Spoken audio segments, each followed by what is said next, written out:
The police were called and they arrested Doug once again for violating the no trespass order. He served somewhere between 24 to 48 hours for the violation, but it was recorded that he pleaded guilty. With this new violation, I was finally granted an intervention order for myself and the kids against him. The order did not stop him though. He continued to show up at my house and harass me. He would look through my windows and try to open my front door.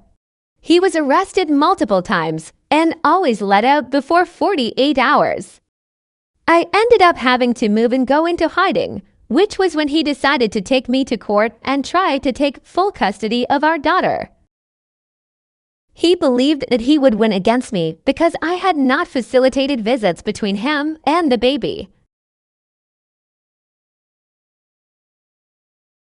Family court is now in session to determine the custody of the daughter of Doug and Brooklyn. This case was brought before us by the father, Doug Blank. What is it you are asking for, sir? I am demanding full custody of my baby girl.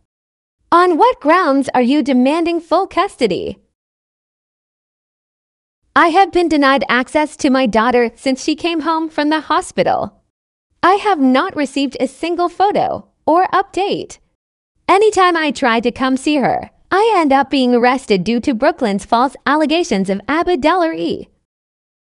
She has obtained different intervention orders in different parts of Australia due to lies she has told about me, and at this point, I do not believe she will stop until I am behind bars for life.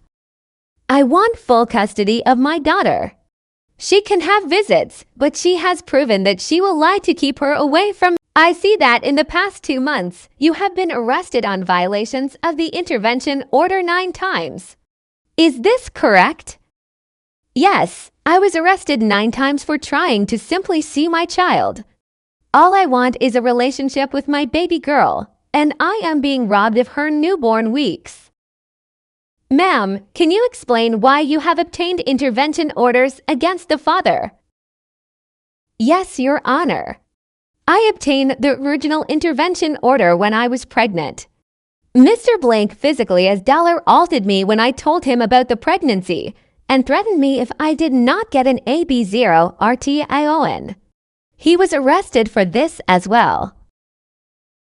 I obtained the most recent intervention order after I had himself and his mother trespassed from my home after I gave birth, and he returned and held me in my driveway in an attempt to scare me into giving him the baby. I see. Now, does the father have a history of violence towards children? Has he ever hurt the baby or your older daughter? No, Your Honor, not that I am aware of. He did knee me in the stomach while I was pregnant. Your Honor, that entire situation was completely misconstrued. She was threatening to harm herself, and I was only trying to restrain her for her safety. She turned it into a false abductory allegation to get me arrested. So you believe that the mother is mentally unfit to care for the baby? Very much so. I am very worried that her regular mental illness combined with possible postpartum depression will be deadly. Then why did it take you so long to file for custody? If the baby was in danger this whole time, what took this long? Your Honor, I wanted to handle this in the easiest way possible for both myself and Brooklyn. As she has been hospitalized for suicidal ideations before, I was afraid that filing for custody would set her off. I see now I have no choice. I have heard enough. If you were concerned about her mental health, you would not have been stalking her. You would not be attempting to take the child and run.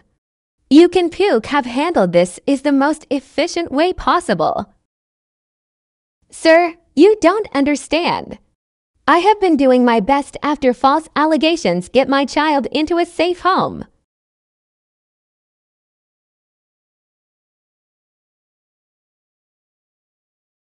You have had no regard for the child's safety or well-being.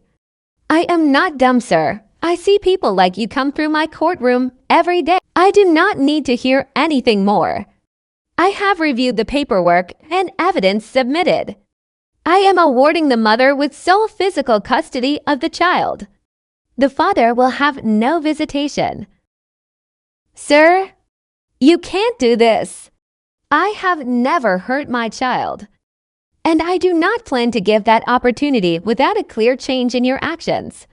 You have proven yourself to be an unstable and unsafe adult, which is not what a small child needs. You will have the opportunity to come before the court on a later date to show that you are working towards becoming a safe and appropriate caregiver to the baby. But until you show improvement, you will have no type of visitation. Court is now dismissed. Do not come back to my courtroom until you are a changed man, Mr. Blank. After being denied any physical custody or visitation, Doug went off the rails. He felt as though he had nothing to lose. He had lost any sense of control he felt he had over me. Men like Doug cannot handle that. A few days after court, while I was in bed after putting both girls to sleep, he broke into my home. He sawed me that night. I was able to call the police after he finally left, and he was arrested. He only served a few months for the assault. While he was incarcerated, I was awarded sole parental rights to our baby, but there was a clause stating that he would have the right to reapply for his rights back after he was released. He was released on my birthday. He made an application for his rights, but was denied. He still had the right to try again on a later date.